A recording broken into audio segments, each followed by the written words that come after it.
السلام علیکم ورحمۃ اللہ وبرکاتہ، نحمدہ ونصلی علی رسولہ الکریم، اما بعد فاعوذ باللہ من الشیطان الرجیم، بسم اللہ الرحمن الرحیم، رب اشرح لی صدری ویسر لی امری واحلل عقدۃ من لسانی یفقہوا قولی۔ Page number 49۔ نفع و نقصان کا مالک اللہ تعالی ہے۔ نفع و نقصان ظاہری سبب کے ساتھ ہو، یعنی ظاہری کوئی وجہ ہو، یا بغیر کسی سبب کے ان نون ریزن، دونوں صورتیں اللہ تعالیٰ کی طرف سے ہیں۔ انسان کی فطرت ہے کہ وہ فائدہ حاصل کرنے اور نقصان سے بچنے کے ذرائع اختیار کرتا ہے، یعنی ہر ممکن کوشش کرتا ہے کہ اس کو فائدہ ہو اور نقصان نہ ہو۔ یہ کوشش دو طرح کی ہوتی ہے، ایک جس کی ہمارا دین ہمیں اجازت دیتا ہے، دوسری جس سے دین منع کرتا ہے اور اسے ایمان کے خلاف قرار دیتا ہے۔ یہ جاننا ضروری ہے کہ کون سی کوشش اور مدد جائز اور کون سی ناجائز ہے، تاکہ ہمارے ایمان میں خلل نہ آئے۔ اگر بچہ بیمار ہو جائے اور آپ اسے ڈاکٹر کے پاس لے جائیں اور وہ مرض کی تشخیص کر کے دوا لکھ دے تو یہ جائز صورت ہے، کیونکہ آپ نے حصول شفا کے لیے اللہ کے بنائے ہوئے طبعی قانون یعنی نیچرل لا کے تحت ایک ایسے شخص سے مدد حاصل کی جو اس علم سے واقف ہے۔ اس کے برعکس آپ کسی جھوٹے عامل یا جادوگر کو بلائیں اور وہ کسی غیبی طاقت سے بچے کو تندرست کر دے تو یہ ناجائز صورت ہوگی، کیونکہ اس غیبی طاقت کا ثبوت نہ تو کسی علم کی بدولت ہے اور نہ قرآن مجید اور احادیث رسول سے اس کے بارے میں کوئی رہنمائی ملتی ہے۔ اسی طرح اگر تمام عملی تدابیر، معروف سائنسی طریقے اور علاج ناکام ثابت ہو جائیں اور آپ حصول شفا کے لیے دعا یا صدقہ کا سہارا لیں یا اللہ کے کسی نیک بندے سے دعا کرائیں تو یہ مدد حاصل کرنے کا جائز طریقہ ہے، کیونکہ قرآن سے شفا حاصل کی جا سکتی ہے دعا کے ذریعے۔ اس کے برعکس اگر کسی نیک شخص کی قبر پر کھڑے ہو کر اس سے دعا کی درخواست کریں جبکہ وہ نہ زبان ہلا سکتا ہے نہ اس میں مریض کو تندرست کرنے کی کوئی طاقت ہے تو یہ مدد طلب کرنے کا ناجائز طریقہ ہے۔ واضح ہو گیا؟ اسی طرح ایک بانجھ عورت، یعنی جو بچے پیدا نہیں کر سکتی، کسی ڈاکٹر سے رجوع کرتی ہے یا ایسی دوائیں استعمال کرتی ہے جو اللہ تعالیٰ نے پیدا کی ہیں تو اس نے ایک جائز کام کیا، لیکن اگر وہ کسی قبر کی جالی میں کپڑے کی دھجی باندھ کر اپنا مقصد پورا کرنا چاہے گی تو اس نے ایک ناجائز طریقہ اختیار کیا۔ آپ کو کبھی تجربہ ہوا ہے سڑک کے کنارے کسی درخت کے ساتھ کپڑے لٹکتے ہوئے دیکھنے؟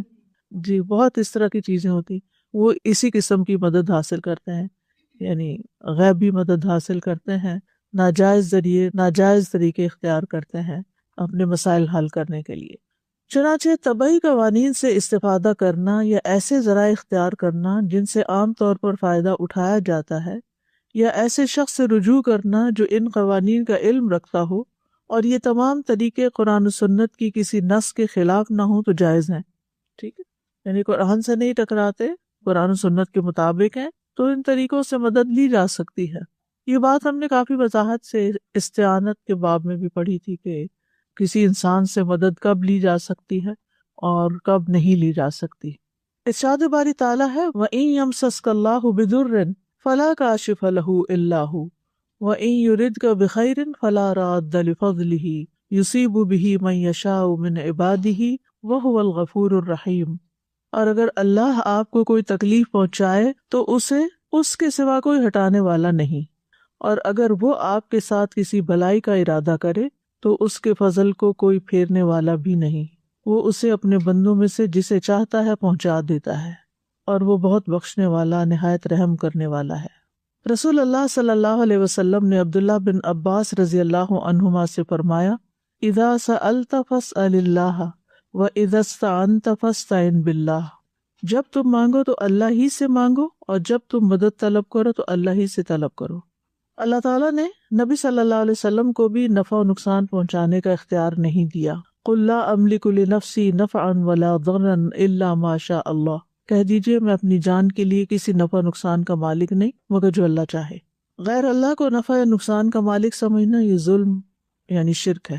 ولا تدع من دون اللہ ما لا ينفعک ولا یضرک فإن فعلت فإنک اذا من الظالمین، اور اللہ کو چھوڑ کر اس کو نہ پکارو جو آپ کو نہ نفع دے سکتا ہے اور نہ نقصان، پھر اگر آپ نے ایسا کیا تو بے شک تب آپ ظالموں میں سے ہوں گے۔ پوری دنیا بھی مل کر نفع پہنچانا چاہے تو اللہ کے حکم کے بغیر ایسا نہیں کر سکتی۔ نبی اکرم صلی اللہ علیہ وسلم نے فرمایا وَاعْلَمْ أَنَّ الْأُمَّةَ لَوِ اجْتَمَعُوا عَلَىٰ أَن يَنْفَعُوكَ لَمْ يَنْفَعُوكَ إِلَّا بِشَيْءٍ قَدْ كَتَبَهُ اللَّهُ لَكَ وَلَوِ اجْتَمَعُوا عَلَىٰ أَن يَضُرُّوكَ لَمْ يَضُرُّوكَ إِلَّا بِشَيْءٍ قَدْ كَتَبَهُ اللَّهُ عَلَيْكَ، اور جان لو اگر ساری دنیا مل کر بھی تمہیں نفع پہنچانا چاہے تو تمہیں نفع نہیں پہنچا سکتی سوائے اس کے جو اللہ نے تمہارے لیے لکھ دیا، اور اگر وہ سارے مل کر تمہیں کوئی نقصان دینا چاہیں تو نقصان نہیں دے سکتے سوائے اس کے جو اللہ نے تمہارے لیے لکھ دیا۔ گویا نفع اور نقصان کا اصل مالک اللہ ہے۔ تو مطلب یہ ہے کہ انسان کو وہی ملتا ہے جو اللہ نے اس کے لیے مقدر کیا ہے، لہٰذا ساری امیدیں اسی سے وابستہ رکھنی چاہیے۔ مخلوق جہاں فائدہ نہیں پہنچا سکتی اللہ کے اذن کے بغیر، وہاں کوئی نقصان بھی نہیں دے سکتی، اس لیے خوف زدہ رہنے کی ضرورت نہیں، ان لوگوں سے ڈرنے کی ضرورت نہیں، کیونکہ آپ سوچتے ہیں لیکن پھر بھی تکلیف تو آ جاتی ہے۔ ہاں، اگر کوئی آزمائش آتی ہے تو وہ تقدیر کا حصہ ہوتی ہے۔ یہ بات اگر ہمیں سمجھ آ جائے نا کہ یہ دنیا امتحان کا گھر ہے، دارالامتحان ہے، اس میں آزمایا جائے گا، اور چھوٹی یا بڑی آزمائش ہر روز کسی نہ کسی شکل میں آتی رہے گی، اس سے ہم بھاگ نہیں سکتے، امتحان تو ہوگا۔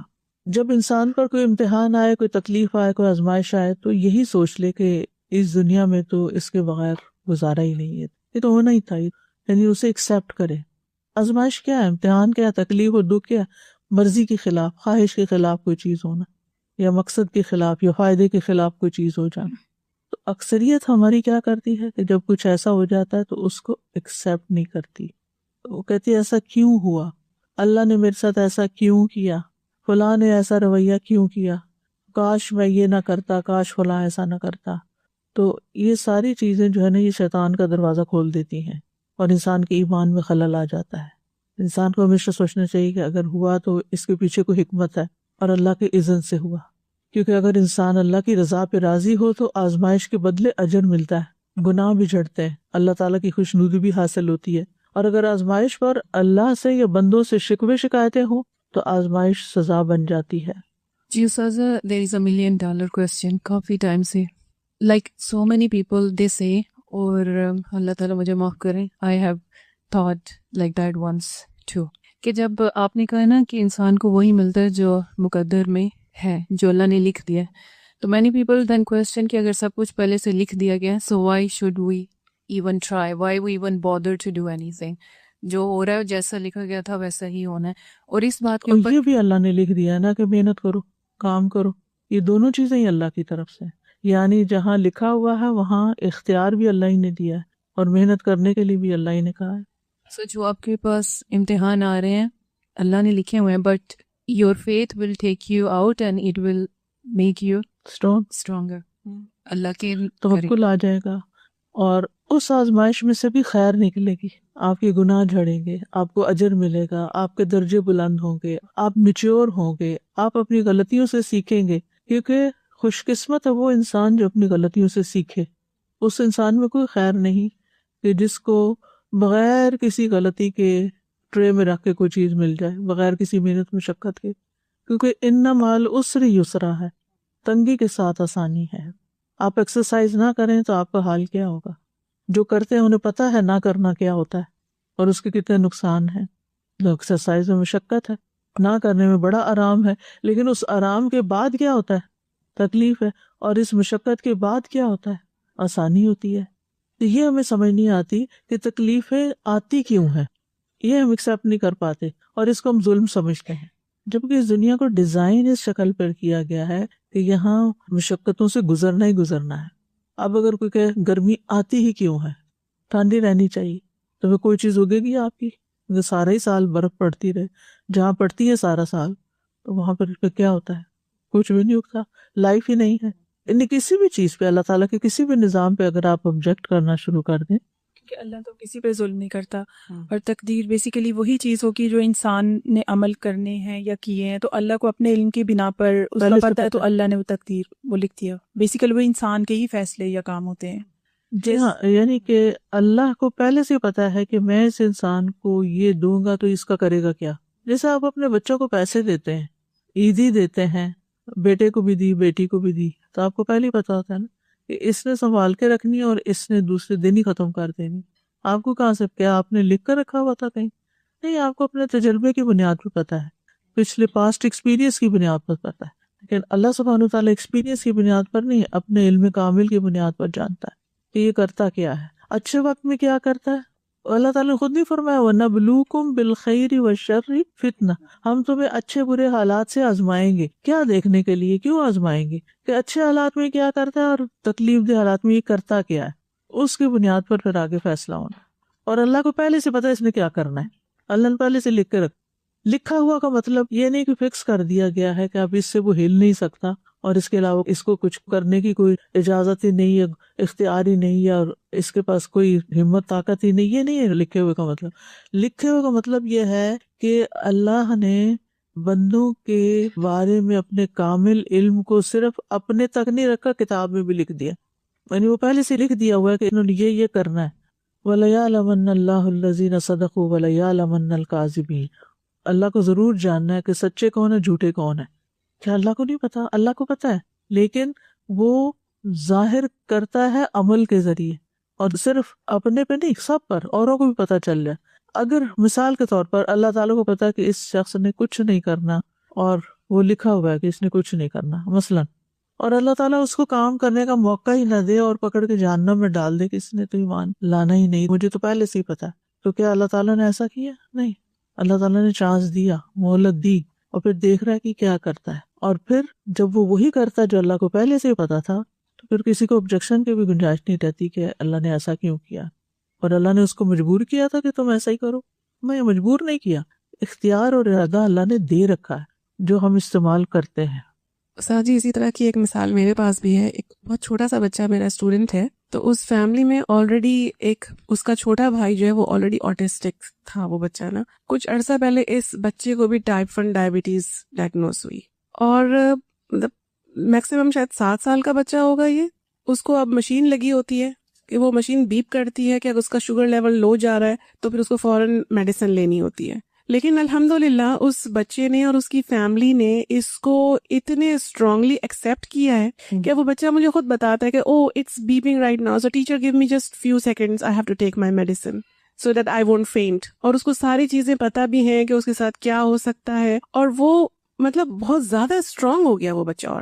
اور وہ مجھ سے اور پوچھتا ہے سمجھدار ہو. اس کا کیا مطلب ہے، آپ مجھے اس کے یہ میننگ بتائیے، اگر یہ ایسا ہوگا تو کیا ہوگا. تو یعنی جب بندہ ایکسیپٹ کر لیتا ہے اور صبر کرتا ہے نا، تو اللہ تعالیٰ اس کے لیے اور اتنی طرف سے خیر اور اس کے لیے اتنے نئے دروازے کھولتا ہے کھل جاتے ہیں کہ وہ بندے کو کچھ بھی سمجھ نہیں آتا. پھر اصل میں آزمائش ہمارے توکل کا بھی امتحان ہے نا، کہ ہم کرتے ہیں یا نہیں. ہماری نیت کا بھی امتحان ہوتا ہے. ساری دنیا بھی مل کر انسان کو نہ فائدہ پہنچا سکتی ہے اور نہ ہی نقصان دے سکتی ہے. آپ دیکھیں کہ یعقوب علیہ السلام کی قمیص نے یعقوب علیہ السلام کی آنکھوں کو شفا بخشی، لیکن اس سے پہلے اسی قمیص کو دیکھ کر وہ غم میں ڈوب گئے. عیسیٰ علیہ السلام اگر مردوں کو زندہ کر لیتے تھے یا بیماروں کو تندرست، تو وہ بار بار کیا آتا ہے قرآن میں، بِإِذْنِ اللہ، اللہ کے اذن سے کرتے تھے. پھر یہ بھی جاننا چاہیے کہ اللہ ہر چیز کا مالک ہے، یعنی نفع نقصان بھی اس کے ہاتھ میں ہے، مالک بھی وہی ہے. اللہ کی بادشاہت ہمیشہ سے قائم ہے، آسمان و زمین کا بادشاہ ہے، ساری کائنات کا مالک ہے، اور حقیقی بادشاہ وہی ہے. أَلَمْ تَعْلَمْ أَنَّ اللَّهَ لَهُ مُلْكُ السَّمَاوَاتِ وَالْأَرْضِ وَمَا لَكُم مِّن دُونِ اللَّهِ مِن وَلِيٍّ وَلَا نَصِيرٍ. اللہ تعالیٰ فرماتا ہے وَلِلَّهِ مُلْكُ السَّمَاوَاتِ وَالْأَرْضِ وَاللَّهُ عَلَى كُلِّ شَيْءٍ قَدِيرٌ. اور آسمانوں اور زمین کی بادشاہت اللہ ہی کے لیے، اور اللہ ہر چیز پر پوری قدرت رکھنے والا ہے. اللہ تعالیٰ فرماتا ہے وَلِلَّهِ مُلْكُ السَّمَاوَاتِ وَالْأَرْضِ وَمَا بَيْنَهُمَا وَإِلَيْهِ الْمَصِيرُ. اور اللہ ہی کے لیے ہے بادشاہت آسمانوں اور زمین کی اور جو کچھ ان دونوں کے درمیان ہے، اور اسی کی طرف لوٹنا ہے. اور اللہ تعالیٰ فرماتا ہے تبارک الذی بیدہ الملک وہو علی کل شیء قدیر. دنیا کے بادشاہ جو ہیں وہ عاجز ہیں. فرعون لوگوں سے کہتا تھا الیس لی ملک مصر، کیا مصر پر میری بادشاہت نہیں؟ لیکن کیا آج مصر پر فرعون کی بادشاہت ہے؟ نہیں. موسیٰ علیہ السلام کے زمانے میں ہی اللہ نے فرعون کو ڈبو کے موت دے دی اور اس کی حکومت کا خاتمہ کر دیا، اور اس وقت سے لے کے اب تک نہ جانے کتنے لوگوں نے مصر پر حکومت کی ہے. لوگ آتے رہے جاتے رہے، کسی کی بادشاہت ہمیشہ نہیں چلی اور نہ ہی چل سکتی ہے. کہاں گئے نمرود و شداد و حامان، سب دنیا سے مٹ گئے. اللہ تعالیٰ کا فرمان ہے ان الحکم الا للہ، حکم صرف اللہ ہی کا چلتا ہے. اور دنیا کے بادشاہ جو ہیں وہ عاجز ہیں۔ اللہ تعالیٰ دنیا کے بادشاہوں کو آسمان پر بادشاہت کرنے کا اختیار نہیں دیتا، ان کو زمین پر ہی محدود اختیار دیتا ہے۔ اختیار کی مدت بھی محدود ہوتی ہے، یعنی چند دنوں کے لیے معمولی اختیار دیا جاتا ہے۔ زمین کے بادشاہ چلتی ہوا، برستے پانی، گرجتی بجلی اور رونما ہونے والا زلزلہ اور طوفان روک نہیں سکتے، کیونکہ ان سب چیزوں پر بادشاہت اللہ کی ہے۔ اللہ ہی آدم علیہ السلام کے زمانے میں بارش برساتا تھا، آفتاب کو طلوع غروب کرتا تھا، رات اور دن کو لاتا تھا، زندگی اور موت دیتا تھا، اور آج بھی وہی بارش لائے گا۔ سورج طلوع غروب بھی وہی کرتا ہے، رات کو دن میں، دن کو رات میں بدلتا ہے، زندگی اور موت دیتا ہے، کیونکہ وہ دنیا کا حقیقی بادشاہ ہے۔ پھر یہ ہے کہ انسان کا اپنا کچھ بھی نہیں ہے، زمین و آسمان کے خزانے اسی کے ہیں۔ انسان کی نہ زمین اپنی ہے، نہ سونے چاندی اپنے ہیں، حتیٰ کہ اپنا جسم بھی اپنا نہیں ہے۔ ہم اس میں آنے والی چینجز سے ان کو روک نہیں سکتے۔ تو اللہ تعالیٰ کی بادشاہت پر مالک ہونے پر ہمارا ایمان پختہ ہونا چاہیے۔ انسان کا پورا جسم اللہ کا دیا ہوا ہے، پھر اس جسم کے تمام عضو اور تمام حرکات و سکنات پر اللہ کی بادشاہت ہے۔ آنکھوں سے دیکھنے پر اللہ کی بادشاہت ہے، کانوں سے سننے پر اللہ کی بادشاہت ہے، ناک سے سونگھنے اور سانس لینے پر اللہ کی بادشاہت ہے، ہاتھ اور پیر سے حرکت کرنے، دل و دماغ سے سوچنے اور سونے جاگنے، تمام چیزوں پر اللہ کی بادشاہت ہے۔ نیند پر ہی اپنا اختیار نہیں۔ اللہ حول ولا قوت۔ اس وقت آپ پڑھ رہے ہوتے ہیں اور ہر پیراگراف پہ سو جاتے ہیں، پھر جاگتے ہیں اور پھر پڑھتے ہیں، ایک مشقت ہوتی، حتیٰ کہ انسان ہار جاتا ہے، یا سو جاتا ہے تو یا وہاں وہ کام چھوڑ کے اٹھ جاتا ہے۔ مجھے تو یہی کرنا پڑتا ہے۔ بعض اوقات ہم اپنے آپ کو فورس کرتے ہیں، نہیں اتنا ٹائم ہے، اسی وقت یہ پڑھ کے تیار کرنا ہے۔ اپنے اختیار میں اپنا جسم بھی نہیں ہے۔ نہیں آ رہی ہوتی تو اتنی کوشش کر لیں، نہیں آئی۔ جی ہاں، جب نہیں آ رہی نیند تو پھر لانا مشکل، جب آ رہی ہو تو روکنا مشکل۔ پھر یہ کہ اللہ سبحانہ و تعالیٰ خالق ہے، اس کے بغیر ہم کچھ بھی نہیں کر سکتے، وہی سارے خزانوں کا مالک ہے۔ قیامت کے دن بھی اللہ کی شان ہوگی، اللہ کے اذن کے بغیر کوئی چیز نقصان نہیں دے سکتی۔ کالی بلی کے گزرنے سے کوئی نقصان نہیں ہوگا، گھر کی چھت پہ الو کے بولنے سے کوئی نقصان نہیں پہنچے گا، کیونکہ یہ ساری انسان کے لیے کیا ہے؟ توہمات ہیں۔ ہوگا وہی جو مقدر میں ہے۔ قُلْ لَن يُصِيبَنَا إِلَّا مَا كَتَبَ اللَّهُ لَنَا هُوَ مَوْلَانَا وَعَلَى اللَّهِ فَلْيَتَوَكَّلِ الْمُؤْمِنُونَ۔ تھرو آؤٹ کووڈ میں یہی آیت پڑھتی رہی کہ کہہ دیجیے ہمیں ہرگز کوئی نقصان نہیں پہنچے گا مگر وہی جو اللہ نے ہمارے لیے لکھ دیا ہے، اس لیے ڈرنے کی ضرورت نہیں، وہی ہمارا مولا ہے، اور اللہ ہی پر مومنوں کو توکل کرنا چاہیے، کیونکہ کتنا خوف و ہراس تھا ان دنوں میں۔ امام راضی کہتے ہیں کہ ہمیں کوئی خیر اور شر، خوف اور امید، شدت و سختی نہیں پہنچے گی مگر وہی جو ہمارا مقدر ہے اور اللہ کریم کے پاس لوح محفوظ پر لکھی ہوئی ہے۔ رزق اور مصیبتوں کو لکھ دیا گیا ہے۔ انسان کے حالات جو ہیں وہ اعمال سے بھی جڑے ہوئے ہوتے ہیں۔ بعض اوقات صحت اور مرض، نفع اور نقصان، کامیابی اور ناکامی، خوشی اور غمی، بارش اور خشک سالی، مہنگائی اور ارزانی کہتے ہیں سستانک، بدامنی اور دہشت گردی، وبائی امراض، زلزلے اور طوفان، سیلاب، یہ سب ہمارے نیک و بد اعمال کا نتیجہ بھی ہوتے ہیں۔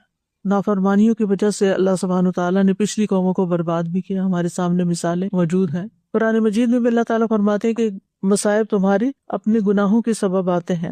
وَمَا أَصَابَكُم مِّن مُّصِيبَةٍ فَبِمَا كَسَبَتْ أَيْدِيكُمْ وَيَعْفُو عَن كَثِيرٍ، اور جو مصیبت بھی تمہیں پہنچتی ہے تو وہ تمہارے اپنے ہاتھوں کی کمائی کی وجہ سے ہے، اور بہت سی چیزوں سے تو وہ درگزر فرما دیتا ہے۔ پھر مومنوں کو پہنچنے والی تکلیفیں گناہوں کا کفارہ بھی ہوتی ہیں۔ کبھی مصیبت فوری سزا ہوتی ہے اور بندے کے حق میں یہ بھی بہتر ہوتی ہے۔ حدیث میں آتا ہے، نبی صلی اللہ علیہ وسلم نے فرمایا، اللہ نے تمہارے ساتھ خیر کا ارادہ کر لیا ہے، کیونکہ جب اللہ تعالیٰ کسی بندے کے ساتھ خیر کا ارادہ فرماتے ہیں تو اس کے گناہ کی سزا فوری دے دیتے ہیں، یعنی دنیا میں مل جاتی ہے اس کو، خاص طور پر کچھ گناہ جیسے والدین کی نافرمانی کی سزا۔ نبی صلی اللہ علیہ وسلم نے فرمایا، تمام گناہوں میں سے جس گناہ کی سزا اللہ پاک چاہتا ہے قیامت تک مؤخر کر دیتا ہے، سوائے والدین کی نافرمانی کے، کہ اس کی سزا وہ موت سے پہلے زندگی میں ہی دیتا ہے۔ پھر نماز نہ پڑھنے کی دنیاوی سزا، جس کی ایک نماز اس سے فوت ہو گئی، گویا اس کا مال اور اولاد فنا ہو گئی۔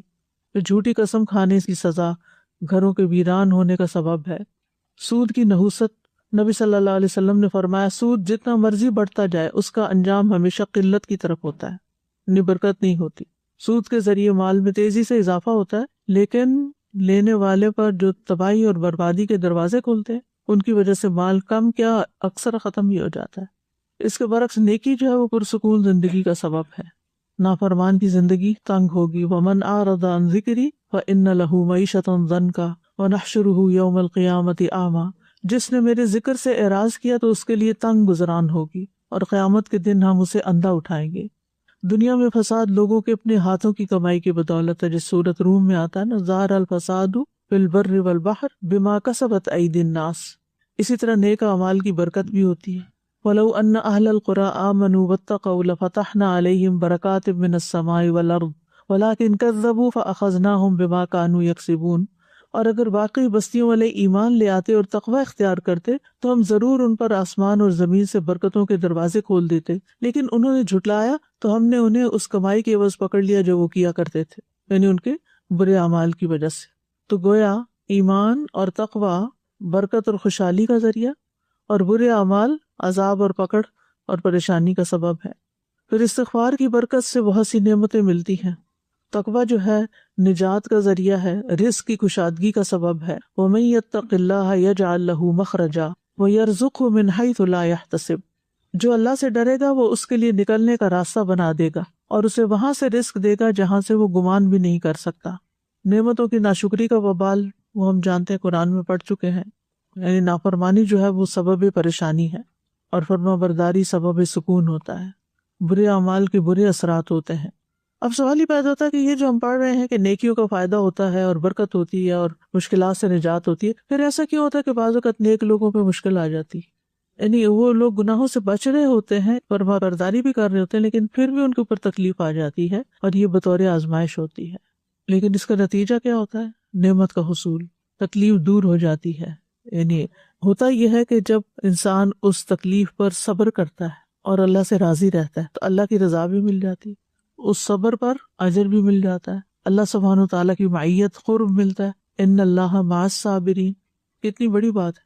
اور یوں انسان کے درجات بلند ہوتے ہیں۔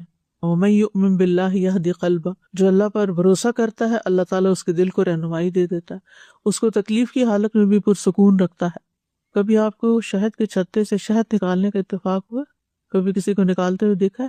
کیا ہوتا ہے شہد نکال لے تو وہ مکھیاں کیا کرتی ہیں؟ اس کو کہیں نہ کہیں آ کے کاٹ دیتی ہیں، چاہے اس کو کتنا بھی بھگاتے ہیں نا، کچھ ایسی ہوتی ہے پلٹ کے آتی ہیں، کاٹتی ہیں اس کو۔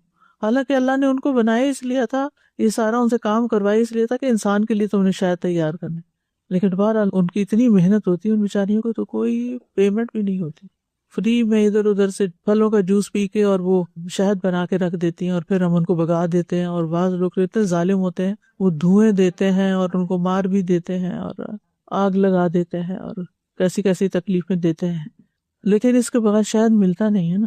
اور شہد کی مکھی بھی کہتے ہیں کہ ایک قطرہ شہد بنانے کے لیے 50,000 اڑانے اڑتی ہے، اتنی محنت کرتی، اور کس طرح سارا دن اس کا ایک ہی کام ہے، شہد پیتی ہے لیکن وہ اس کے پیٹ میں اس طرح نہیں جاتا، وہ جو جاتا ہے اس کو باہر نکالتی ہے، کتنی مشقت سے وہ بھی گزرتی۔ لیکن ہم میں سے کتنے لوگ ہیں جو شہد کھا کے شہد پی کے شکر گزار بھی ہوں؟ ہمیں تو بند باٹلز میں مل جاتا ہے۔ ہم تو زیادہ یہ ہوتا ہے کہ جب لیتے ہیں تو شکوہ کرتے ہیں، پہلے آئی تھی تو یہ بوٹل اتنے کی تھی اب اتنے کی ہو گئی ہے، یا پھر شک میں ہی رہتے ہیں، استعمال بھی کرتے رہتے شک میں رہتے ہیں، آرگینک ہے بھی کہ نہیں، خالص ہے بھی کہ نہیں۔ بعض اوقات ایسا بھی ہوتا ہے کہ نیک بندے سے انسان ہونے کے ناطے کوئی گناہ ہو جاتا ہے، لیکن انسان کو خود بھی نہیں پتا چلتا کہ میں نے گناہ کر لیا ہے۔ یہ دفعہ ایسے بھی ہوتا ہے نا، کیا ہم اپنی ہر غلطی کو غلطی مانتے؟ نہیں مانتے۔ تو کچھ لوگ ہوتے ہیں کہ ان کی بہت نیکیاں ہوتی ہیں، خوب صدقہ خیرات کرنے والے، دوسروں کی کیئر کرنے والے، اللہ کا ذکر کرنے والے، نمازیں پڑھنے والے، لیکن اس کے ساتھ ساتھ کچھ ایسے کام کر رہے ہوتے ہیں جن کو وہ گناہ سمجھتے ہی نہیں، اور گناہ تو گناہ ہی ہے نا۔ ایک اصول آپ یاد رکھیں، اللہ کے حکم میں کمی کرنا گناہ ہے اور زیادتی کرنا بدعت ہے، وہ گمراہی ہے۔ یعنی جس چیز کا اللہ نے حکم دیا اس کو ماننا نہیں، یہ گناہ ہے، یہ ظلم ہے، معصیت ہے، اور جو حکم دیا اس سے آگے بڑھ کے کرنا بدعت ہے، جو گمراہی، ٹھیک ہے نا۔ تو اعتدال میں ہی رہنا ہے، جو کرنے کو کہا گیا وہ کرنا ہے، اور جو کرنے کا حکم ہی نہیں دیا گیا اس سے بچ کے رہنا ہے۔ اس کی مثال یہ ہے کہ اللہ تعالیٰ نے ہمیں نماز کا حکم دیا ہے نا کہ نماز پڑھو، اب کوئی شخص قضا کر کے پڑھ رہا ہے تو گناہ ہے، آپ نے شرائط پوری نہیں کی، ٹھیک ہے نا۔ اور کوئی ایک نماز کی جگہ 2 پڑھ رہا ہے، یعنی 2 رکعتوں کی نماز سے اسے 4 بنا کے پڑھ رہا ہے، یہ زیادتی کر لی اس نے۔ تو بعض اوقات انسان کہیں نہ کہیں کوئی زیادتی کر جاتا ہے، کہیں کمی کر جاتا ہے، ایسا ہے نا، کہیں کمی کر لی کہیں زیادتی کر لی، اعتدال پر رہنا بڑا مشکل ہوتا ہے۔ لہٰذا بندے کی ان چیزوں کو اللہ تعالیٰ دنیا میں ہی دھوتے رہتے ہیں، کسی نہ کسی تکلیف یا آزمائش میں مبتلا کر کے. اور مقصد کیا ہوتا ہے کہ انسان آئندہ کے لیے کانشیس ہو، چوکنا ہو، غلطیاں نہ کرے. اچھا، ایک اور سوال یہ پیدا ہوتا ہے کہ نافرمانی کرنے والوں کو بظاہر خوشحالی بھی ملتی ہے، ان کو نعمتیں مل جاتی، فرما برداروں کو تکلیفیں آ جاتی ہیں وائے، اور نافرمانوں کو نعمتیں مل جاتی ہیں وائے. اس پہ بھی وائے اٹھتا ہے نا. یعنی بعض اوقات کچھ مالدار لوگ ایسے ہوتے ہیں، بڑے خوشحال ہوتے ہیں، لیکن کوئی نماز روزہ نہیں، کچھ نہیں، کوئی اچھا کام نہیں کرتے. لیکن آپ نے یہ دیکھا ہوگا کہ ضروری نہیں کہ جو کچھ مالدار ہو پرسکون بھی ہو. کیا اصل کامیابی مالدار ہونا ہے یا خوش ہونا؟ خوش ہو. اگر کسی کی زندگی میں خوشی ہے اور مال تھوڑا بھی ہے تو وہ خوش قسمت ہے، اور اگر مال بہت ہے لیکن دل کا چین، قرار، سکون نام کی کوئی چیز نہیں تو وہ خوشحال نہیں ہے. یعنی خوشحالی کا تعلق مال کی زیادتی سے نہیں ہے، خوشحالی کا تعلق، ہیپینس کا تعلق دل کی خوشی کے ساتھ ہے. کچھ لوگوں کے پاس سب کچھ ہوتا ہے لیکن توکل نہیں ہوتا، چھوٹی سی تکلیف اور اتنا تل ملا اٹھتے ہیں، کوئی صبر نہیں ہوتا، برداشت نہیں ہوتا، ہر وقت ان کا مائنڈ کہیں اور آکیوپائیڈ ہوتا ہے کہ اور مال کیسے کما لیں، اور آگے کیسے چلے جائیں، اور زیادہ کیسے بڑھا لیں. اور بعض اوقات راحت اور آرام کے سارے اسباب ہونے کے باوجود ان کو راحت نصیب نہیں ہوتی، ہر نعمت ہونے کے باوجود ان نعمتوں کو استعمال کرنے کا وقت نہیں ہوتا. یعنی اکثریت جو ہے نافرمانوں کی دل سے پریشان ہی رہتی ہے. کچھ تو ایسے ہوتا ہے نا کہ آزمائشیں سامنے نظر آ رہی ہوتی ہیں کچھ لوگوں کی، لیکن کچھ لوگ ایسے ہوتے ہیں کہ انہیں آزمائشوں کا بھی نہیں پتا ہوتا کہ ہم پہ یہ بار بار کیوں یہ سچویشنز آ رہی ہیں. اور دیکھنے والا، جیسے آپ ابھی مینشن کری تھی کہ آپ بچوں کو عیدی دیتے ہیں تو وہ کیا کریں گے پہلے سے ہی پتا ہوتا ہے، جیسے ٹیچر کو پہلے ہی پتا ہوتا ہے کہ یہ بچہ کتنا علم حاصل کرے گا، کیا کرے گا ایگزام دیں گے. تو کچھ لوگ بار بار اسی چیز میں ناکام ہوتے چلے جا رہے ہوتے ہیں، اور وہ اپنے رویے کی طرف غلطی سے نہیں سیکھتے، اپنی غلطی نہ نظر آتی ہے، نہ سیکھتے، نہ انہیں پتہ چلتا ہے، نہ وہ اس کو ڈائگنوز کر سکتے ہیں کہ میں کیا کروں کہ میرے حالات بہتر ہو جائیں. جی استاد جی، جب انسان کو بہت زیادہ ملتا ہے اور اس کی ہر چیز پوری ہوتی ہے تو یہ بھی ایک آزمائش ہے، تو اس کو انسان کیسے سمجھے کہ یہ میرے پر نعمت ہے یا آزمائش ہے؟ نہیں، یہ تو بائی ڈیفالٹ ہی سمجھنا چاہیے کہ ہر چیز آزمائش ہے. اکثر لوگ جو ہے سب کچھ ہونے کے باوجود یہ احساس نہیں کرتے کہ کوئی آزمائش ہے کہ وہ تو اکثر لوگوں کا تو حال چھوڑیں. اچھا بھلے سمجھدار لوگ اس کو آزمائش نہیں سمجھتے، وہ اس پہ اترا رہے ہوتے ہیں. یعنی جو اتراتا ہے اپنی نعمتوں پر، اس کا مطلب ہے کہ وہ شکر گزار بھی نہیں ہے اور اس کو پتہ ہی نہیں کہ یہ اس کے لیے امتحان ہے. یعنی ہمیں ہر حال میں پتہ ہونا چاہیے کہ ہر نعمت امتحان ہے، ہر نعمت. کیونکہ نبلوکم بالخیر والشر فتنہ، خیر بھی فتنہ ہے. یہ جو آپ کو علم مل رہا ہے نا، یہ بھی آپ کی آزمائش ہے. کیا آزمائش ہے؟ اب پتہ چل گیا اب اس کا کرنا کیا ہے. تکبر آتا ہے یا دوسروں کو بس غلط ہی سمجھ رہے ہیں اور صرف اپنے آپ کو ہی نیک سمجھتے ہیں، ہر ایک میں اب فالٹس ہی نظر. کچھ لوگ تو علم کی ایسی اینک لگاتے ہیں صرف دوسروں کے فالٹس دیکھنے کے لیے. ان کو ہر شخص حقیر نظر آتا ہے، کس قدر تکلیف دہ بات ہے، اور ان کو خود بھی نہیں پتا وہ کیا کر رہے ہیں، ہر ایک کی غلطی ڈھونڈ لیں گے. تو آپ دیکھیے کہ علم نا ایک روشنی بھی ہے، ٹھیک ہے. اس روشنی میں اپنے عیب دیکھیں، دوسروں کو معاف کر دیں. کیونکہ آپ دیکھیے کہ جب ہم دوسروں کو نفرت دیتے، دوسروں کو شک کی نگاہ سے دیکھتے، دوسروں کو گناہ گار سمجھتے ہیں، تو پھر دوسروں سے آپ کو کیا ملے گا؟ کیا وہ آپ پر ٹرسٹ کریں گے؟ وہ آپ پر اعتماد کریں گے؟ لیکن اگر آپ دوسروں کو اعتماد دیتے ہیں، محبت دیتے ہیں، اہمیت دیتے ہیں، تو پھر آپ کو واپس جواب میں کیا ملے گا؟ وہی چیز ملے گی جو آپ دیں گے. اگر آپ اپنے علم سے دوسروں کو فائدہ پہنچاتے ہیں تو جواب میں آپ کو کیا ملے گا؟ فائدہ. کیسی کیسی دعائیں ملیں گی، مفت کی دعائیں.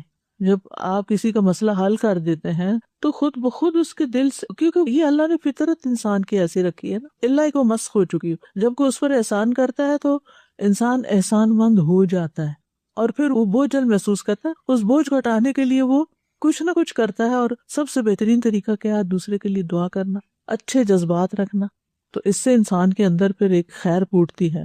تو اللہ نے نا کسی کو فائدہ پہنچانے میں، کسی کی خدمت کرنے میں، کسی کے کام آنے میں، کسی کی خیر خواہی کرنے میں بڑی کوشش رکھی ہے. وَجَعَلَنِي مُبَارَكًا أَيْنَمَا كُنتُ، اللہ نے مجھے مبارک بنایا میں جہاں بھی ہوں. یعنی کہ ایسے لوگ مبارک ہوتے ہیں جو جہاں بھی گئے داستان چھوڑ آئے، یا اچھی داستانیں چھوڑ کے آتے ہیں یا بری داستانیں چھوڑ کے آتے ہیں. تو آپ دیکھیے کہ جو علم والا انسان ہوتا ہے نا، وہ یہ نہیں دیکھتا کہ میں صرف اپنی جان پہچان کے لوگوں کو فائدہ پہنچاؤں، وہ ہر ایک کا خیر خواہ ہو جاتا ہے. وہ سوچتا ہے کہ یہ جو خزانہ میرے پاس ہے نا، جو اللہ نے خزانہ مجھے دیا ہے، اس پر ساری مخلوق کا حق ہے. نہ صرف یہ کہ انسانوں کا بلکہ حیوانوں کا بھی حق ہے کہ میں ان کے ساتھ نرمی کا اور خیرخواہی کا معاملہ کروں. اور جب آپ دوسروں کے خیر خواہ بن جاتے ہیں نا تو پھر ان سے کوئی شکایتیں بھی نہیں رہتی ہیں آپ کو، کیونکہ پھر آپ صرف دینے والے بنتے ہیں نا. ایکسپیکٹیشن آپ کی کچھ بھی نہیں ہوتی، کیونکہ آپ نے تو ان کا بھلا کر، وہ آگے سے غصہ بھی کرے نا. آپ دیکھیں ماں بچے کی خیر خواہ ہوتی ہے نا تو وہ اس کو کھلاتی ہے تو وہ آگے سے منہ سے باہر نکالتا ہے، روتا ہے، لیکن کیا ماں ہمت ہار جاتی ہے دوا دیتے وقت مثلاً یا کھانا کھلاتے وقت؟ Ustaz, I wanted to share something. Yesterday, یہاں سے جانے کے بعد نا pick up my daughter and we were coming home. تو باہر ویدر اچھا تھا، آسمان پہ نا جیسے پلین گزرتے ہیں تو اس کے پیچھے لائن رہ جاتی ہے. So many lines and I told Aiza, look at them. Do you see how many lines? Plane جا چکے ہیں، لوگ جہاں سے آئے تھے جا چکے ہیں، نشان وہاں پہ بس آثار موجود ہے. آثار ہے. اس طرح سیم لائک اس، میں نے اس سے یہ سمجھانے کی کوشش کی، ہم دنیا سے چلے جائیں گے، ہمارا نشان یہاں پہ رہ جائے گا. آپ نے کسی کو اچھا ٹریٹ کیا ہے، they will always remember you in those words. اور برا کیا ہے سیم. تبھی بالکل. اصل میں نا بائی نیچر ہم مجبور ہیں کہ ہم لوگوں کے ساتھ انٹریکشن رکھیں، ریلیشن شپ رکھیں. تو پھر ہر ریلیشن شپ اور ہر تعلق کے اندر ضرور یا اس کے اندر اعتماد ہوتا ہے یا بے اعتمادی ہوتی ہے، یا محبت ہوتی ہے یا کھچاؤ ہوتا ہے.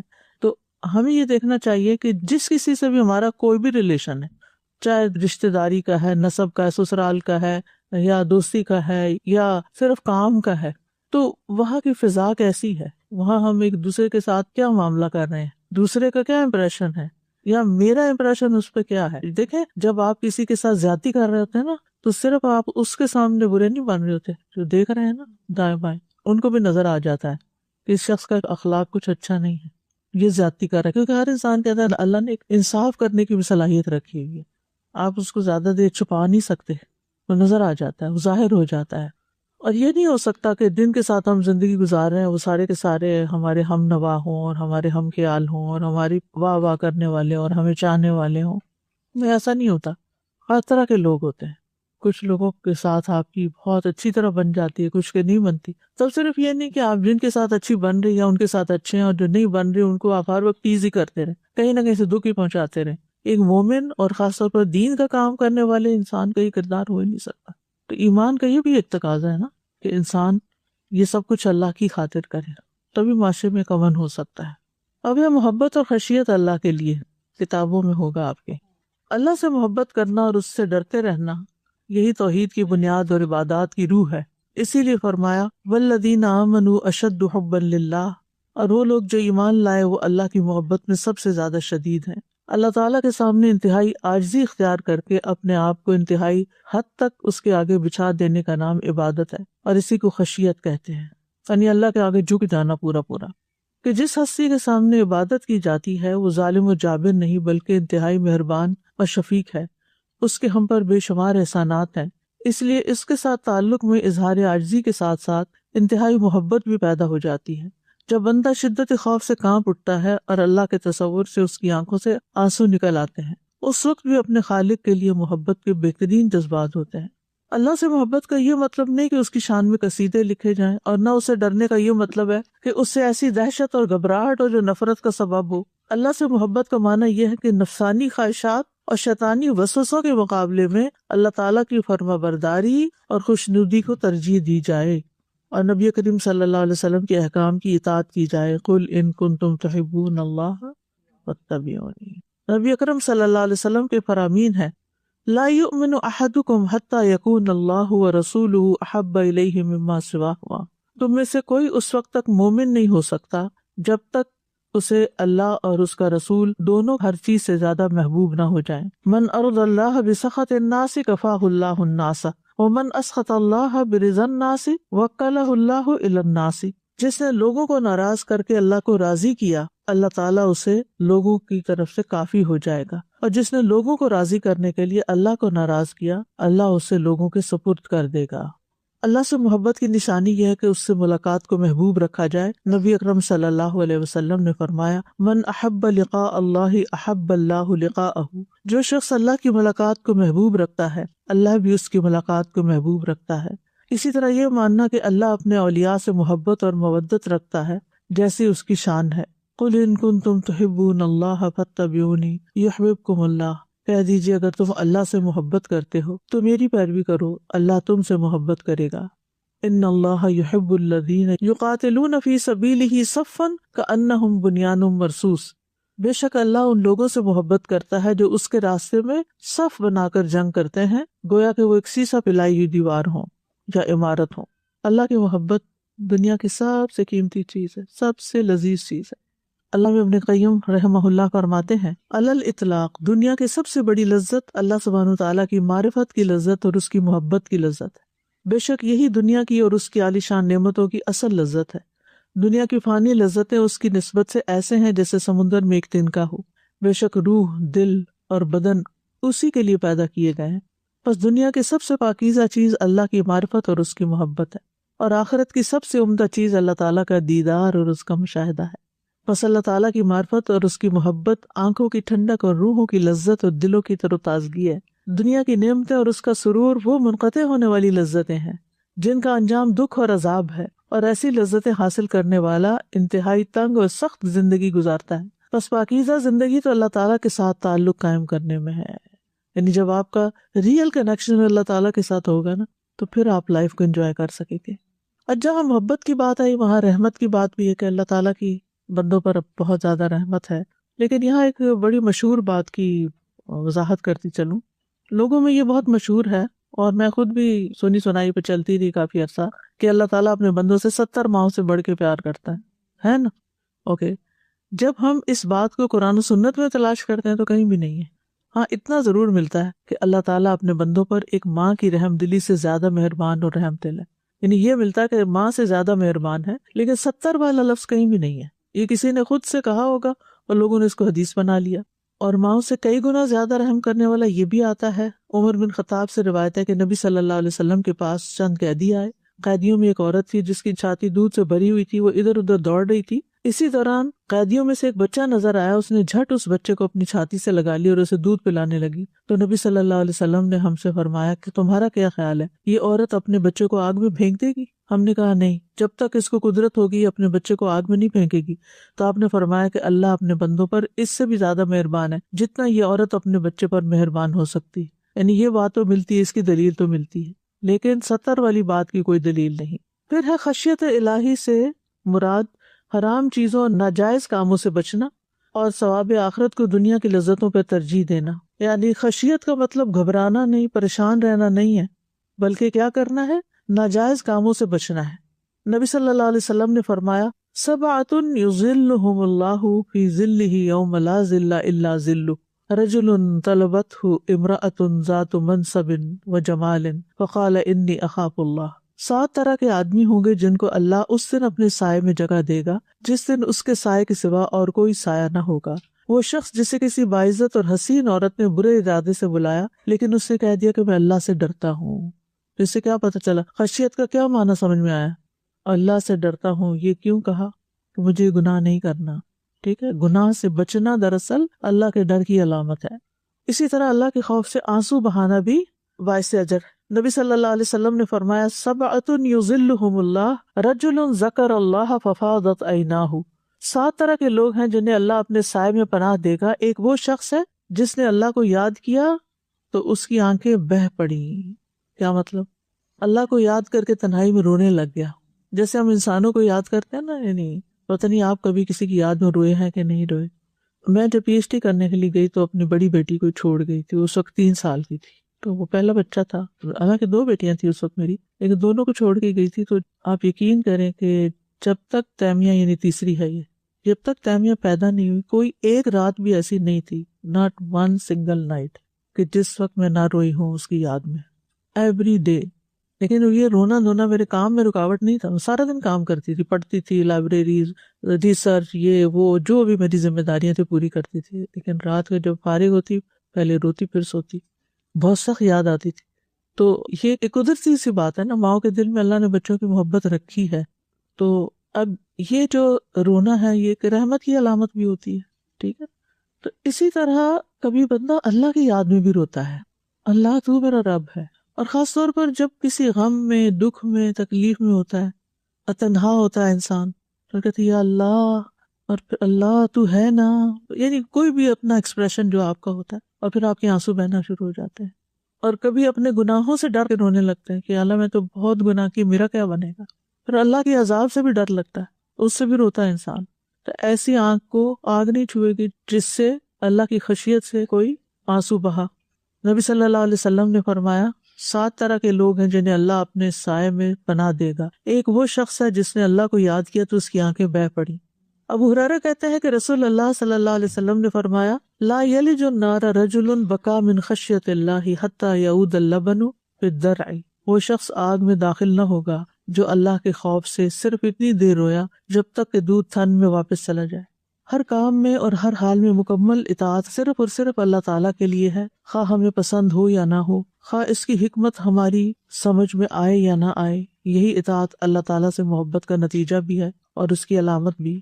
رسول اللہ صلی اللہ علیہ وسلم نے فرمایا لا طاعت فی معصیت اللہ انما الطاعت بالمعروف، اللہ کی نافرمانی میں کسی کی اطاعت نہیں، اطاعت صرف معروف میں ہے، یعنی نیکی کے کام میں۔ اتق اللہ حیثما کنت، تم جہاں کہیں بھی ہو اللہ سے ڈرو۔ یہ ایمان رکھنا کہ اللہ تعالیٰ رضا، غضب، ناراضگی اور ناپسند کرنے کی صفات کے ساتھ متصف ہے، اور ان کا ذکر قرآن میں موجود ہے۔ رضی اللہ عنہ ورضوا عنہ، اللہ ان سے راضی ہو گیا اور وہ اس سے راضی ہو گئے۔ ومن یقتل مؤمنا متعمدا فجزاؤہ جہنم خالدا فیہا وغضب اللہ علیہ ولعنہ، اور جو کسی مومن کو جان بوجھ کر قتل کر دے تو اس کا بدلہ جہنم ہے جس میں وہ ہمیشہ رہنے والا ہے، اور اللہ اس پر غضبناک ہوا اور اس پر لعنت کی۔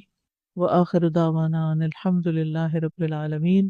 سبحانک اللہم وبحمدک، اشہد ان لا الہ الا انت، استغفرک واتوب الیک۔ السلام علیکم ورحمۃ اللہ وبرکاتہ۔